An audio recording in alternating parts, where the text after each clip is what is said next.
Bienvenue à la première édition du Tunisia Desert Challenge, un événement mis sur pied par l'organisateur du Marocco Desert Challenge, le Belge Gerd Duzon.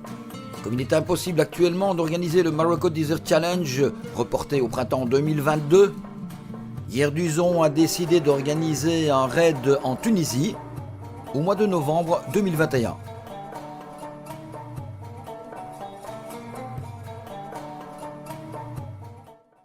La Tunisie est un pays formidable, non?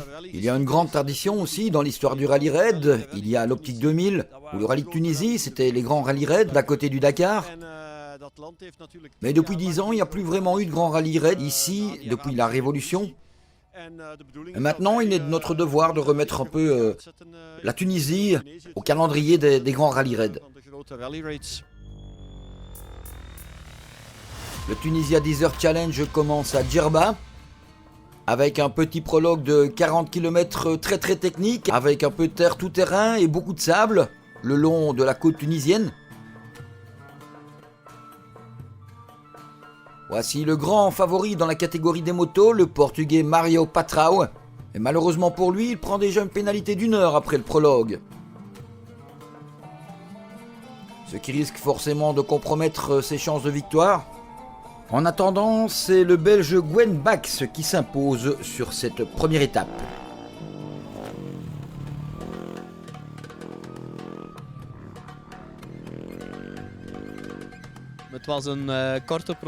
C'était un prologue assez court, mais un beau challenge. Il y avait un waypoint à trouver, j'ai cherché pas mal de temps. J'ai néanmoins réalisé un beau chrono. Il y en a d'autres qui étaient plus rapides que moi, mais qui n'ont pas trouvé tous les waypoints. Donc je considère que c'était un bon début de rallye. Équipier de Gwen Bax, son compatriote Joris van Dijk notamment prend 1 heure de pénalité. Un prologue qui fut difficile aussi pour les SSV et les Side-by-Side Vehicles. À l'image le Suisse Stéphane Zosso qui remporte l'étape. Un autre Suisse, Stefan Zeit, ici en caméra embarquée, perd déjà plus de 50 minutes sur ce prologue de 40 km. Les Belges Lennarts et Slegers finissent 4e de cette journée, un bon début de rallye pour eux. Et les Français Erard et Figuet qui nous emmènent ici pour découvrir ce parcours parfois rapide, parfois technique. On a plutôt l'habitude de le voir en camion. Le Hollandais Martin van den Brink a décidé ici apparemment de rouler dans la catégorie SSV, histoire de peaufiner ses talents de navigation. Il termine 3e de cette étape. Côté voiture, les Belges Thijs et De Leeuw terminent 10e de l'étape sur leur Toyota Overdrive.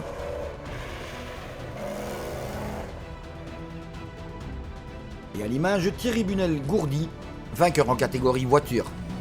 Je roule avec mon épouse et elle m'a bien navigué malgré une petite erreur au départ. Et après la voiture formidable, quoi. Elle a prouvé qu'aujourd'hui dans un terrain un petit peu inconfortable et mou dans le sable, elle s'est passée facilement. Très bon début de rallye aussi pour la famille Lambiliotte, père et fils. 2e devant le Mexicain Deuri Arte, copiloté par un Belge, Olivier Imschkot, dont le papa est ici un peu en difficulté à garder son pick-up Toyota sur la droite ligne. Il termine 6e.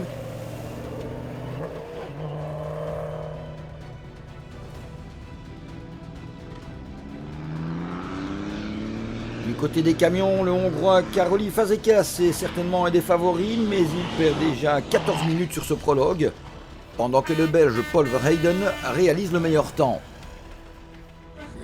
Nous sommes au nord de l'Afrique et il y a beaucoup de sable, mais je trouve qu'il y a un peu moins de rochers qu'au Maroc, et donc c'est pas plus mal pour les pneus et la suspension. Jusqu'ici ça se passe bien, mais bon, il faut encore passer les dunes. 2e étape de Djerba à Ksargilan.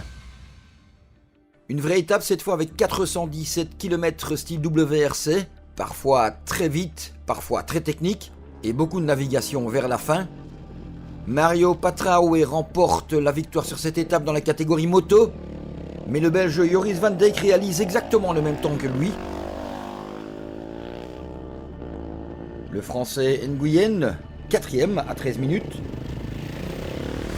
Et comme il devait ouvrir la route, le Belge Gwenbach perd 18 minutes, mais il conserve le leadership au général. Côté SSV, c'est le Hollandais Monique Krant qui remporte l'étape.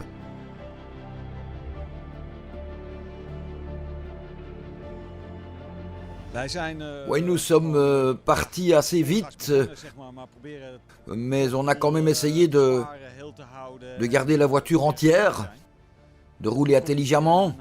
Donc en communiquant au mieux avec mon équipier, nous avons essayé d'adopter le meilleur compromis entre vitesse et fiabilité.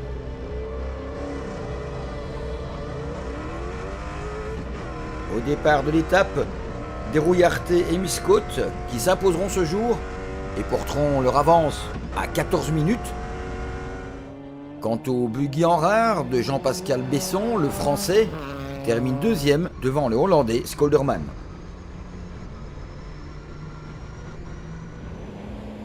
Côté camion, l'Italien Paolo Calabria termine 3e à 17 minutes, tandis que le Hongrois Fazekas perd 30 minutes à nouveau.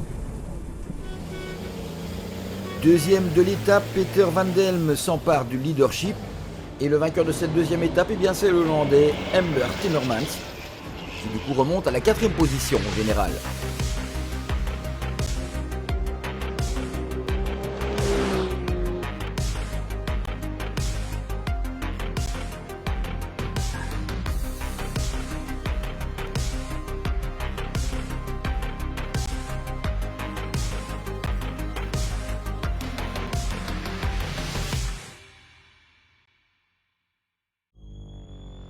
« 230 km sont au programme de la 3e étape, avec une boucle autour de Xarguilan, et en premier avant-goût des dunes tunisiennes, à travers le parc national du Juil. Une étape qui profite au Chilien Thomas de Gavardo, qui s'impose et remonte à la 3e place du général. J'ai beaucoup apprécié l'étape d'aujourd'hui. J'ai mis un peu de temps à trouver le bon rythme, mais je tenais vraiment à trouver tous les waypoints, et c'est ce que j'ai fait. Gwenbach est 4e de l'étape, mais il conserve sa place de leader au général. 18 minutes perdues ici pour Philippe Hérault. Il shootera de nouveau un peu plus tard et se cassera une côte cette fois. Et l'Italien Paolo Caprioni souffre beaucoup lui aussi.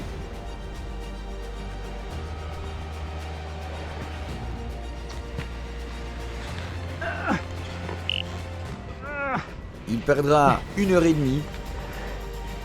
Encore un qui perdra beaucoup de temps ici, Joris Van Dijk, mais il restera 5e au général.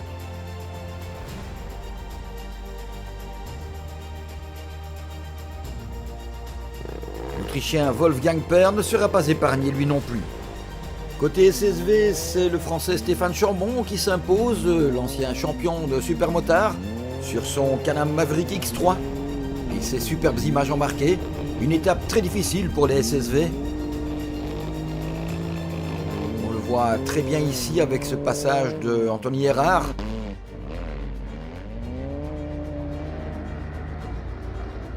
Très très belles images, comme si vous y étiez.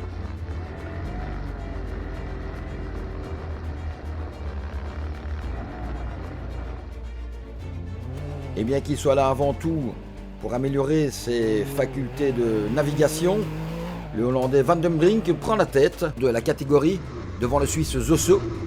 Ici Skoldermans qui essaye de suivre Besson, mais suivre un buggy dans les dunes, ce n'est pas évident.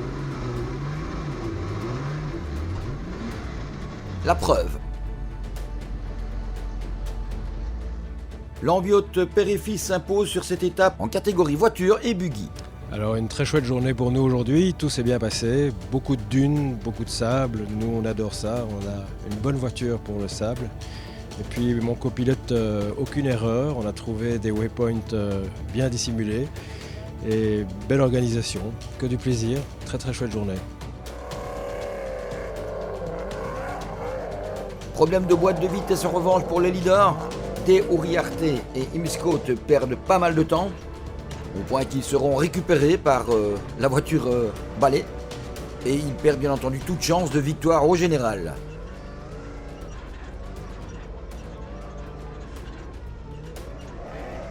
Erwin Scott prend la 5e place sur l'étape et pointe au 4e rang du général provisoire.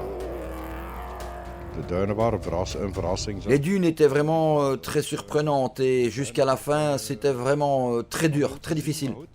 Mais bon, nous en sommes venus à bout. On le voit ici, situation un peu chaotique côté camion. Et c'est Károly Fazekas qui sera le meilleur aujourd'hui et il devient aussi le nouveau leader.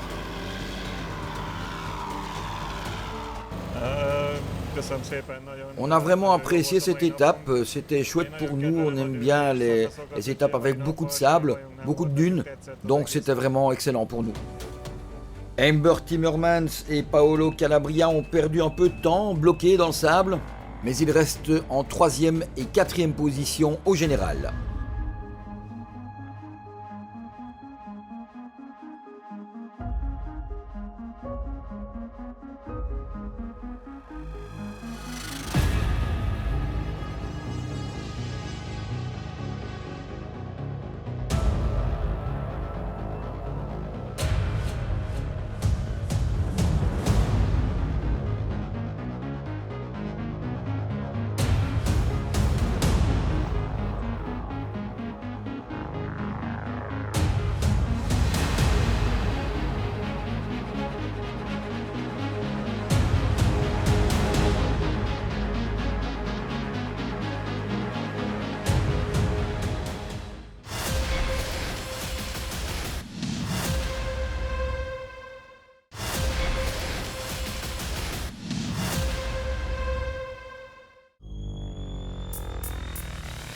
Quatrième étape du Tunisia Desert Challenge avec une autre boucle qui relie Ksar Gilan à Ksar Gilan. 287 km cette fois. Des paysages magnifiques pour cette étape très variée avec une navigation assez difficile. Et puis les premières étapes de montagne aussi. C'est à nouveau Mario Patrao qui remporte l'étape. Et au général, il revient sur le podium. Bonne étape aussi pour Thomas de Gavardo, deuxième. Et après une 4e place dans cette étape, eh bien Gwen Bax conserve la tête côté moto. Aujourd'hui, c'était une étape très typée rallye.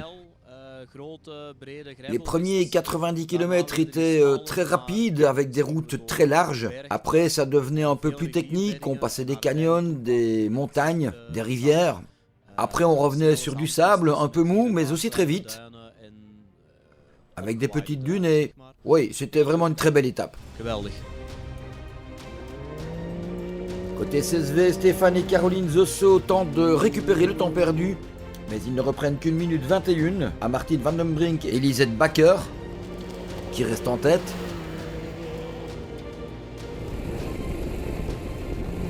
Stéphane Chambon, ici sur une de ces routes rapides décrites tout à l'heure, 4e de l'étape. Bar de Pape et Philippe Colambine sur leur VW disent beaucoup apprécier ce parcours varié. Nouvelle victoire d'étape pour les Lambiliotes. Une avance qui passe à 30 minutes. On voit aussi très bien ces suspensions qui travaillent.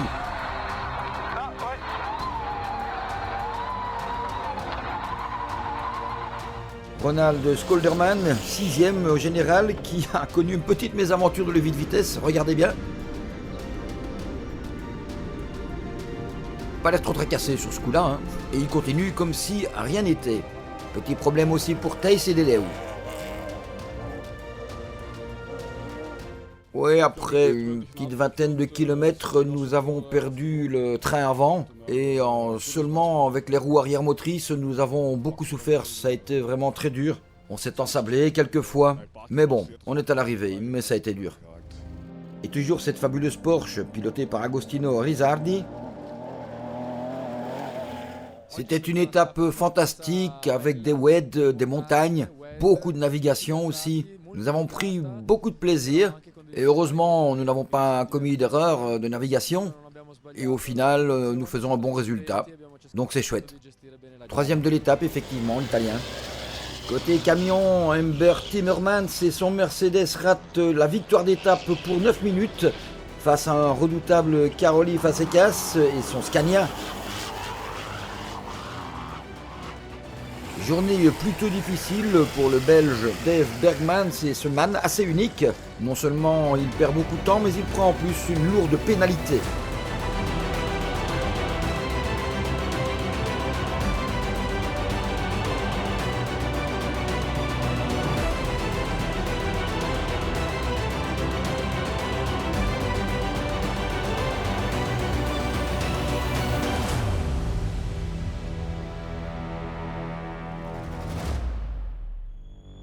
Avec la 5e étape, on quitte cette fois Xarguilan en direction de 12 et 255 km au programme de cette boucle qui est sans doute la plus difficile du rallye, avec des dunes et encore des dunes.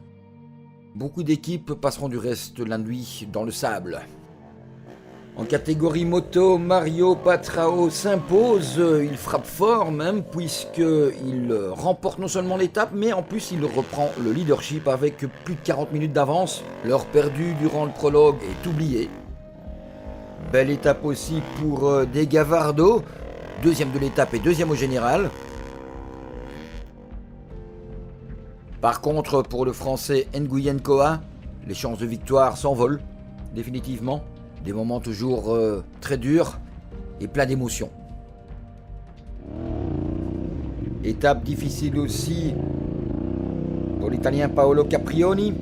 Pour notre part, admirons ces magnifiques paysages dans les dunes. Franchement superbes. Les Belges Bax et Van Dijk se suivent ici. Mais en dépit de tous ces efforts, Bax perd la tête du rallye. Il est 3e pour le moment. Côté SSV, belle étape pour Martin Van den Brink qui compte désormais 1 heure d'avance. Oui, c'était une très belle étape aujourd'hui dans les dunes. Nous n'avons pas fait d'erreur. Nous avons tout le temps gardé le bon rythme. On s'est bien battu avec Sozo, notre concurrent, qui nous suivait, puis nous devançait, jusqu'au moment où ils se sont ensablés.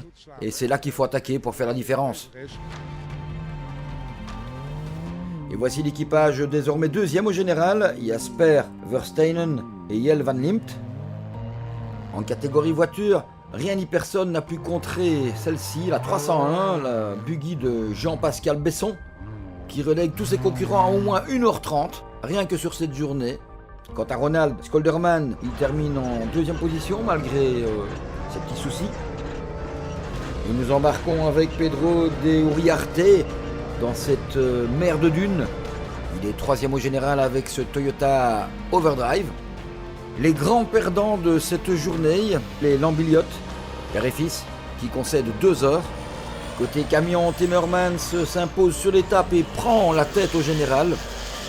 1h13 devant Paul Verheyden, le Belge, alors que le Hongrois Karoli Fazekas a rencontré des gros problèmes qui lui ont fait perdre pas mal de temps.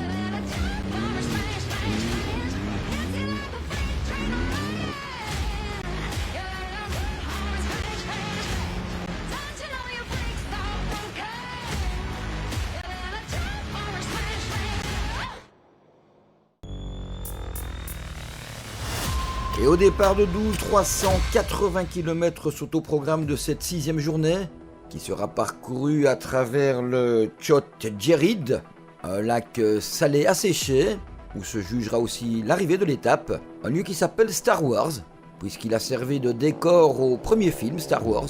Peut-être y reconnaîtrez-vous la planète de Tatooine. De son côté, Patrao prend une nouvelle victoire d'étape côté moto, il devance Gwen Bax. Quant au courageux Philippe Perrault, eh bien, comme vous le voyez, il poursuit sa route malgré une côte cassée. J'ai repris la spéciale aujourd'hui et ça s'est plutôt pas mal passé, là, un bel endroit. Et j'ai pas eu trop mal avec les médicaments, ça va quand la côte elle est cassée mais elle n'est pas déplacée, donc ça va le faire pour le reste du rallye. Martin Van den Brink augmente encore son avance jusqu'à 1h39, même si sur cette étape il échoue derrière Richard Doux et son équipière Astrid Callier.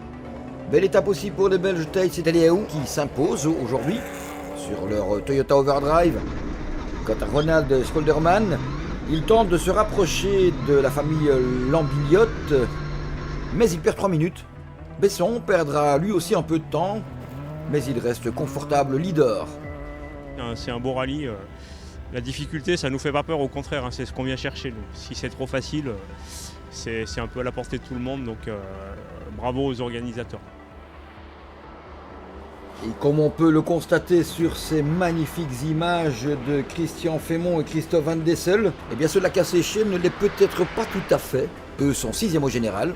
Côté camion, Fazekas renoue avec la victoire d'étape, mais c'est Timmermans qui continue de mener les débats.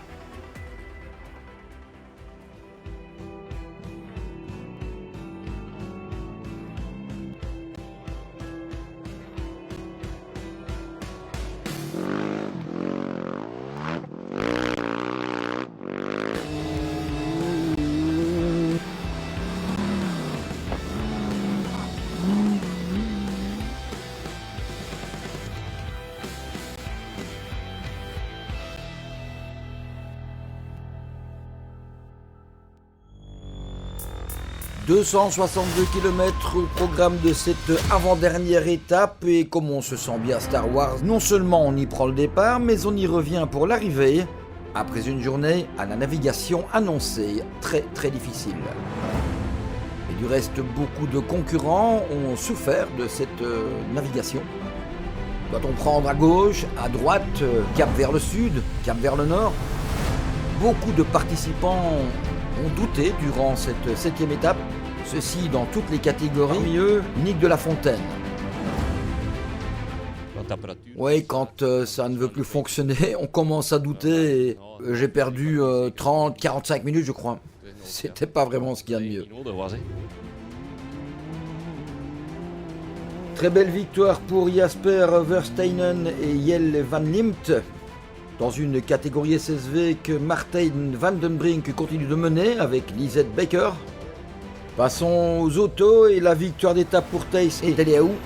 Tandis que voici le nouveau leader, Ronald Scholderman, qui nous embarque ici dans son Toyota SX avec son équipier Mark Salomons.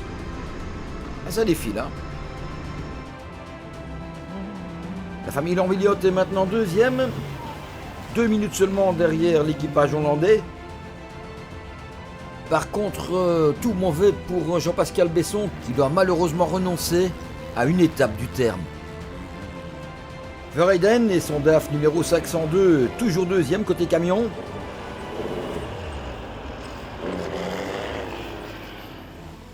Mais comme pour Besson, pour Fazekas c'est l'abandon suite à une lourde pénalité.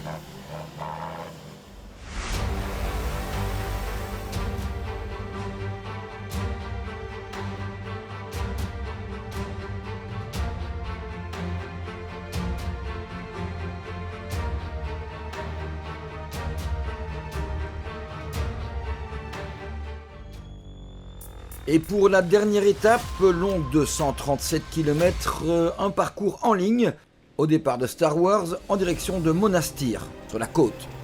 À l'image, le Slovaque Martin Landl qui remporte cette dernière étape, côté moto, et qui laisse exploser sa joie. On comprend. Quant au général, il revient sans surprise à Mario Patrao. La dernière étape était rapide et courte, c'était une belle étape pour terminer le rallye. C'était la première fois que je roulais ici en Tunisie et le parcours était vraiment bien varié, avec en alternance des dunes, de la montagne et puis la navigation. C'était un très beau rallye je trouve. Merci à tous. Beau résultat des Belges Gwen Bax et Joris Van Dijk, respectivement 3 et 5e. Ils encadrent le français Duang Nguyen Koa. Beau tir groupé des KTM aussi. Van den Brink Backer, vainqueur en catégorie SSV, devant Richard Doux qui termine 2e après avoir passé Versteinen dans la dernière étape. Husink et De Witt complètent le top 5.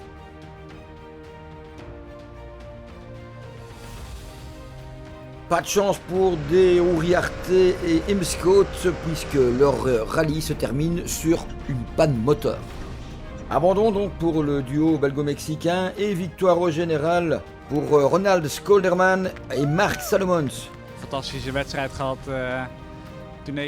Nous avons eu une course fantastique. Le Tunisia Desert Challenge est une course fantastique. Tout y est, vraiment une très belle organisation. L'Ambiliot Périphéis ont tout fait pour tenter de combler leur retard de 2 minutes, mais au contraire ils en ont perdu 6 de plus, un écart qui reste infime après 2500 km.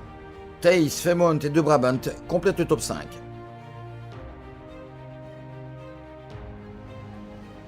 Victoire méritée côté camion pour le trio hollandais Timmermans, Peters, Hendricks. Ja, het is een supermooie rally. Ce rallye est hyper beau, je ne savais pas vraiment à quoi m'attendre. J'ai quelquefois participé au Maroc, mais je n'avais pas entendu dire que les dunes seraient aussi difficiles ici. Voilà, sinon le parcours est fantastique, vraiment. Verheyden, Calabria, Fazekas et Giovanetti suivent l'équipage hollandais. Et après cette première édition du Tunisia Desert Challenge, eh bien l'organisateur se montre très satisfait. C'était fantastique, nous avons vécu une semaine très intense, mais sur le plan sportif, sur le plan de l'organisation, tout s'est parfaitement déroulé. C'est un nouveau pays, on ne sait jamais à quoi s'attendre dans ces cas-là. Chaque nouveau rallye a ses petits problèmes, mais je crois qu'ici on peut les compter sur une main. Ouais, c'était fantastique. Nous étions 460 et je peux vous garantir que l'an prochain, nous serons 1000 ici. C'est sur ces superbes images insolites d'une Porsche 911 dans des dunes que nous en finissons avec cette première édition du Tunisia Desert Challenge. Une vraie réussite. Rendez-vous en 2022.